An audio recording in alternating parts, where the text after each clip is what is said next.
محمد کی۔ والد صاحب بہت شفیق، بہت محبت کرنے والے، اولاد پہ جان چھڑکنے والے والد تھے،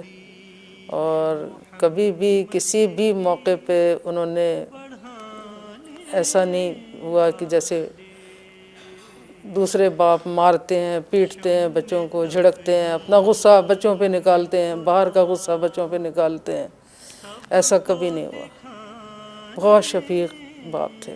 یہ بھی ایک عادت تھی میری کہ وہ لکھتے ہوئے اٹھ کے کھانا کھانے اندر آتے تھے، اور اسی طرح قلم چھوڑ کے جیسے ہوتا تھا وہ آ جاتے تھے، اور میں جا کے ضرور 2-3 صفحے پڑھ کے آتی تھی کہ کیا لکھ کے آئے، اور 1-2 پیراگراف میں نے ان کے ایسے زبانی یاد کر لیے تھے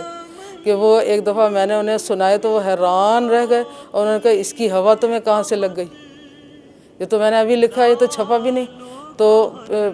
پھر ایک دفعہ انہوں نے ہنس کے کہا تھا کہ میرے دفتر سے نکلتے ہی جا کے پڑھا جاتا ہے اور دیکھا جاتا ہے کہ میں کیا لکھ کے آیا ہوں۔ پوری رات کھانا کھانے کے بعد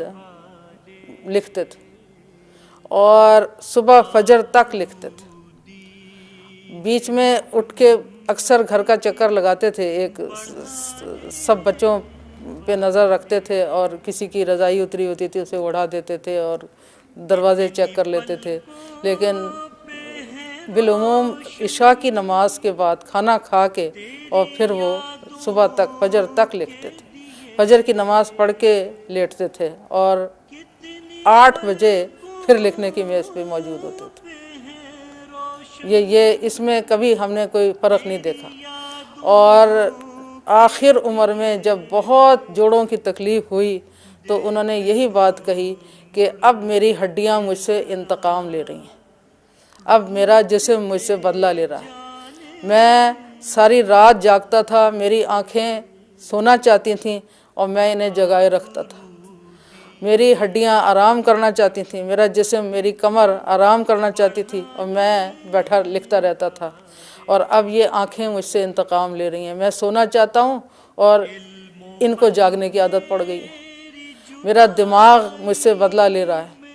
میں چاہتا ہوں کہ یہ سوچنا بند کر دے اور مجھے نیند آ جائے، میں پرسکون ہو جاؤں، لیکن یہ سوچتا رہتا ہے، اس کو میں نے سوچنے کی عادت ڈال دی ہے، اور یہ ہڈیاں آرام کے لیے ترستی رہیں اور میں نے انہیں آرام نہیں دیا، اور اب یہ مجھ سے انتقام لے رہی ہیں۔ یہ انہیں بڑی حسرت تھی کہ وہ تفہیم الحدیث اسی طرح لکھیں جیسے انہوں نے تفہیم القرآن لکھی، بڑی ان کی آرزو تھی کہ تفہیم الحدیث لکھیں۔ اور جب بھی میں سعودی عرب جاتی تھی وہ مجھ سے ضرور یہ کہتے تھے کہ وہاں جا کے دعا کرنا کہ میں سیرت النبی مکمل کر سکوں۔ تو جتنا وہ کام کرنا چاہتے تھے اتنا وہ کر نہیں سکے، ان کی تو آرزو تھی کہ تفہیم القرآن کے ہی سٹینڈرڈ کی تفہیم الحدیث لکھیں اور سیرت النبی بھی مکمل کریں۔ فلسطینی کہتے تھے کہ اگر کسی نے فلسطین کے کاز کے لیے بڑے خلوص سے اور محبت سے کام کیا ہے تو وہ شیخ مودودی ہیں۔ اسی طرح سے جو مصری تھے وہ اخوان المسلمون کے، وہ بے حد عزت کرتے تھے اور بے حد قدر کرتے تھے، اور وہ کہتے تھے کہ سید قطب جو تھے وہ ابا جان کو المسلم العظیم کہتے تھے،